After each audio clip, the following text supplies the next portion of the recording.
Assalamualaikum warahmatullahi wabarakatuh. Bagaimana kabar para calon sejarawan? Apakah sehat semua? Kali ini admin Sejarah Short akan membagikan sebuah ringkasan sejarah berdirinya KNIL. Bagi yang belum tahu Nil, mari tonton video ini sampai habis ya. Terima kasih.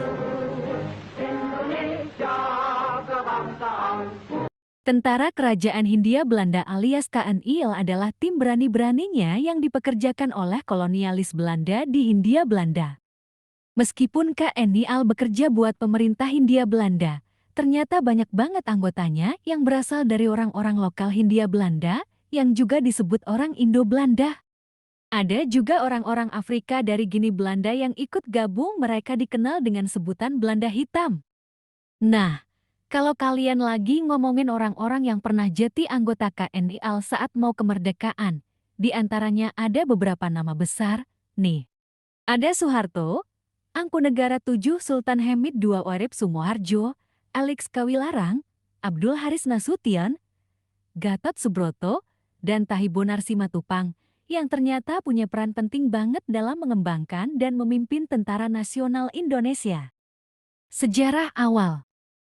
Sebelum kepemilikan VOC diambil alih oleh Kerajaan Belanda, VOC pernah menyewa resimen Weretamber pada tahun 1790 sampai 1808 yang berjumlah sekitar 2.000 tentara.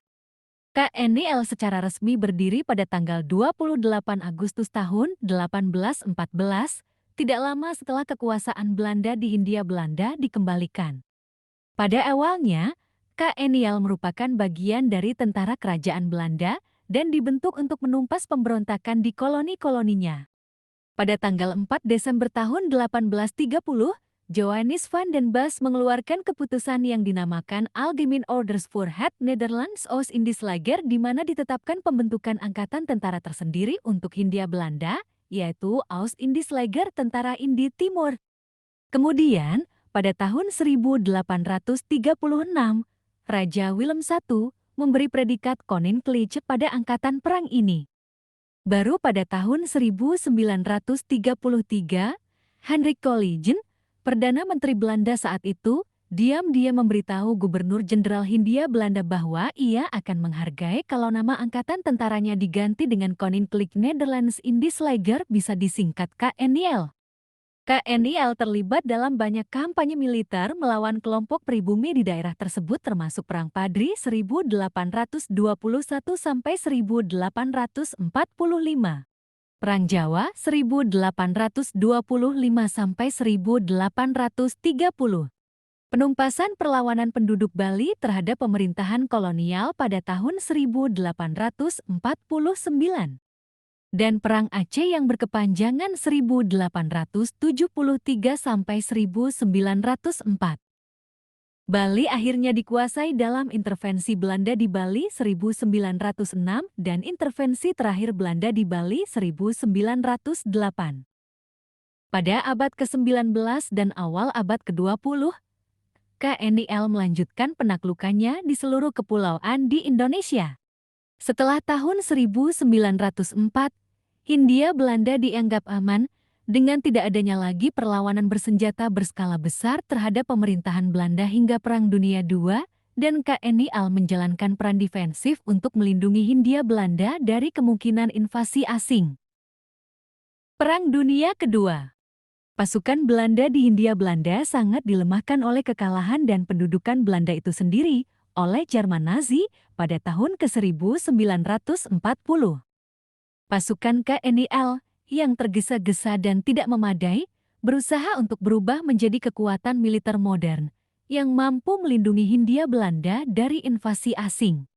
Pada bulan Desember tahun 1941, pasukan Belanda di Indonesia berjumlah sekitar 85.000 personel. Pasukan reguler terdiri dari sekitar 1.000 perwira dan 34.000 tentara yang terdaftar. 28.000 orang diantaranya adalah pribumi. Selama kampanye Hindia Belanda yang berlangsung pada tahun 1941 hingga 1942, sebagian besar satuan KNIL dan pasukan sekutu lainnya dikalahkan dengan cepat. Sebagian besar tentara Eropa yang dalam praktiknya mencakup semua pria Indo-Eropa bertubuh sehat, diasingkan oleh pihak Jepang sebagai tawanan perang. Sejumlah tentara, yang kebanyakan terdiri dari anggota pribumi, melakukan perang gerilya melawan Jepang. Pada awal 1942, beberapa anggota KNIL melarikan diri ke Australia. Beberapa anggota pribumi diasingkan di Australia karena dicurigai bersimpati dengan Jepang. Pada akhir tahun 1942, sebuah usaha yang gagal untuk mendarat di Timor Leste untuk memperkuat pasukan komando Australia yang melakukan perang gerilya berakhir dengan hilangnya 60 personel Belanda. Pasukan infanteri KNIL diperkuat oleh perekrutan yang dilakukan di antara kaum ekspatriat Belanda di seluruh dunia dan oleh pasukan kolonial dari tempat yang jauh seperti Hindia Barat Belanda. 1945 sampai 1950. Setelah Perang Dunia II, KNIL digunakan dalam dua kampanye militer besar pada tahun 1947 dan 1948 untuk mengambil alih kendali Belanda atas Indonesia. KNIL dan kaki tangannya di Ambon dituduh melakukan kejahatan perang selama aksi Polisinil ini. Upaya Belanda untuk membangun kembali koloni mereka gagal dan pengakuan Belanda atas kedaulatan Indonesia datang pada tanggal 27 Desember tahun 1949. Pada tanggal 26 Januari tahun 1950, unsur-unsur KNIL terlibat dalam kudeta gagal di Bandung yang direncanakan oleh Raymond Westerling dan Sultan Hamid II.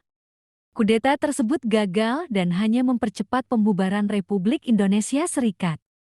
Dengan berdirinya Negara Republik Indonesia dan TNI serta diakui kedaulatannya oleh Belanda pada tanggal 27 Desember tahun 1949, maka pada tahun 1950, KNIL dibubarkan. Berdasarkan keputusan kerajaan tanggal 20 Juli tahun 1950, pada 26 Juli tahun 1950 pukul 0, setelah berumur sekitar 120 tahun, KNIL dinyatakan dibubarkan.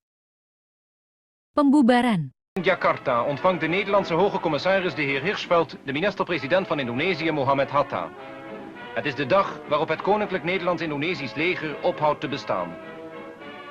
Verder zijn aanwezig Haji Agus Salim en vele andere vooraanstaande gasten. Voorts een deputatie van het KNIL. De aanwezigen worden toegesproken door de legercommandant, generaal Buurman van Vreden. Excellenties, generaals, dames en heren. Straks zult u het opheffingsbesluit horen voorlezen, waarmee een einde wordt gemaakt aan het bestaan van het KNIL. Wat dit voor ons, KNIL-militairen, betekent, wier leven zo hecht verbonden was met dit leger en dit land, zal voor ieder begrijpelijk zijn. De generaal richt zich speciaal tot de KNIL-deputatie. Gij zijt een vertegenwoordiging van het KNIL, in al zijn rangen, landaarden, wapens en diensten. En daarom is mijn dank voor de toewijding, plichtsbetrachting en trouw die u steeds aan mij heeft betoond, niet alleen tot u persoonlijk, doch vooral gericht tot het gehele KNIL, door u hier vertegenwoordigd. Ik wens u het allerbeste toe voor uw verdere leven. De legercommandant herhaalt zijn toespraak in de Indonesische taal. Seperti saya telah katakan dalam pidato radio saya kepada semua militer KNIL, saya yakin bahwa dimanapun tuan-tuan berada dalam pekerjaan selanjutnya, tuan-tuan memperlihatkan di sana sifat-sifat baik yang sama itu. Kekuatan. Ketika perang Diponegoro meletus, jumlah tentaranya mencapai 6.148 tentara Belanda dan 5.734 tentara pribumi. Perwiranya juga mencapai 369 orang. 2 tahun setelah dipisah dari angkatan perang utamanya, KNIL memiliki 21.486 tentara dan 640 perwira. Jumlah tentaranya hampir naik menjadi 30.000 pada tahun 1882 dan 37.000 pada tahun ke-1930. Pada tahun 1940, menjelang Perang Pasifik dan invasi Jepang, kekuatan KNIL yang dimobilisasi mencapai 40.000 tentara terlatih dan 20.000 cadangan darat serta wajib militer. Di tahun yang sama pula KNIL mencoba memesan 500 pesawat terbang yang terdiri dari pengebom, pengembom tukik, dan pesawat tempur.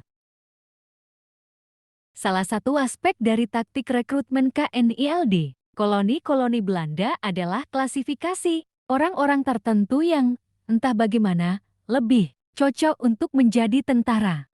Di Hindia Belanda, orang Ambon dan orang Manado, dengan tambahan dari beberapa orang Batak dan orang Timor, dianggap cocok untuk menjadi tentara. Pemilihan orang Ambon dan Manado ini dilatar belakangi dari pengetahuan VOC terhadap mereka, sehingga VOC menjadikan mereka sebagai tentara privatnya. Tahun 1936, jumlah pribumi Hindia Belanda yang bergabung di KNIL mencapai 33.000 tentara atau sekitar 71% dari keseluruhan tentara KNIL, di antaranya terdapat sekitar 4.000 orang Ambon, 5.000 orang Manado, dan 13.000 orang Jawa. Meskipun KNIL banyak menyerap pribumi Hindia Belanda, Belanda juga merekrut mantan budak Ghana dari Pantai Mas Belanda untuk melengkapi kembali jumlah tentara yang hilang saat Perang Diponegoro. Mereka kemudian dikenal sebagai Belanda Hitam. Terhitung sekitar 3.000 orang Ghana yang melayani KNIL antara tahun 1830 sampai 1881. Pribumi yang mencapai pangkat tertinggi di KNIL adalah Abdul Qadir Wijoatmojo yang tahun 1947 memimpin delegasi Belanda dalam perundingan di atas kapal USS Renville. Sultan Hamid II dari Pontianak yang dididik oleh 2 perwira Inggris mencapai pangkat mayor jenderal dalam posisi asisten politik Ratu Juliana. Dan itulah ringkasan sejarah dari KNIL di Indonesia. Bila ada salah kata-kata atau pengucapan saya, selaku admin channel meminta maaf sebesar-besarnya. Dan tidak bermaksud ataupun bertujuan mempropagandakan. Sekian dari saya, terima kasih.